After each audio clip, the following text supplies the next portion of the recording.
Okay, boys and girls, we're going to talk today about rotation and scaling. If you know how to do one, you pretty much know how to do the other, but a lot of people have some trouble with these two ideas. Alright, so let's come on in here to Rhino, and I'm going to make myself a simple shape and one that's going to be obvious when I scale it. 0 to start myself out on the origin. Let's make that maybe 5 units in diameter and 10 units tall. So say you were working on the flashlight tutorial and you accidentally started your cylinder in the wrong viewport, so maybe it's facing in the wrong orientation. Originally I was telling you guys just go ahead and make it over, but now I'll show you how to rotate this thing and scale it if we made it the wrong size. So I can see here the X or red axis and the Y axis are represented, so let's say we want to lay this thing down so it's in line with the red or X axis. That means that we need to rotate it around the y-axis. So let's talk about that. Two ways to get this done. One way, if you feel like you understand your viewports well, is to just type in the command rotate. So this one's a little simpler than rotate 3D. In that case, if I know I want to lay it down onto X, and I can see here that X is represented in the front view, I have the opportunity to pick a single point, and I'll actually be rotating just around a point. So here, for example, I'll pick this object. Because snap is turned on, it makes it easy to pick the origin as my center of rotation, but center OSnap can do that too.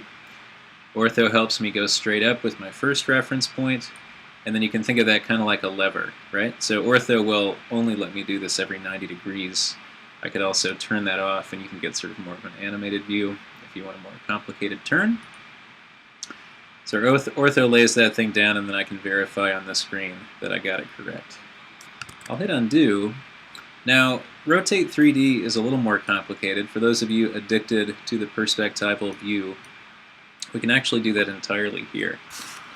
So I'll type in rotate 3D, and in this case, instead of setting up an axis of rotation in a parallel view with a single click, I'm going to set up an axis of rotation with 2 clicks, so I'm actually drawing the full axis. In this case, I'll pick quadrants because those fire every quarter edge of a circle. And if I want to rotate again around the y-axis, I would pick this quadrant here, and then this quadrant here. So you see here, because I'm in the perspectival view, I've had to click twice as opposed to once with simple rotate. Ortho helps me go straight up in order to establish my first reference point. Otherwise this wouldn't work in perspective, so I click, and then I click to rotate around that line to achieve the same result. So that's rotate and rotate 3D, just two slightly different ways of accomplishing the same thing. Okay, now for scaling, there's a couple different options for scale, and a lot of this has to do with how many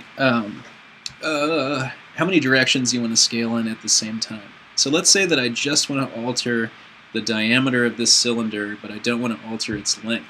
The diameter is composed of an X and a Y measurement, effectively, because I want to scale it in 2 directions to make that circle bigger. The circle is a 2D form, but I'm not going to affect the backside, or rather the height, I mean. So let's type in scale 2D. Oops. And we'll come back to 1D in a second. So since I'm scaling the diameter, I'm going to zoom in here on the right. And I'm effectively going to click twice and set up a line that represents 100% or the current scale. As I make that line longer or shorter, it's going to have a similar effect or the exact same effect on the object I'm scaling.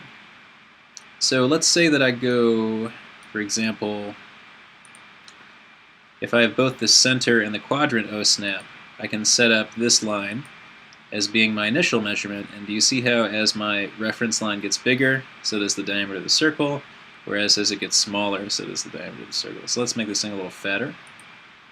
So that's a scale 2D. Whereas a scale 1D, I'll select this object, and in this case I might make a reference line that talks about the length. It's not necessary for the line to even touch the thing to be scaled, and now I can push this thing in and out or type in a numerical factor.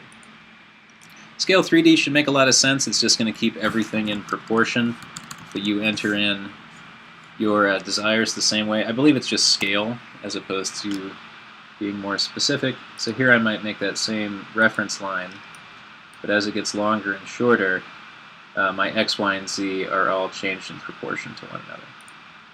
So that's that.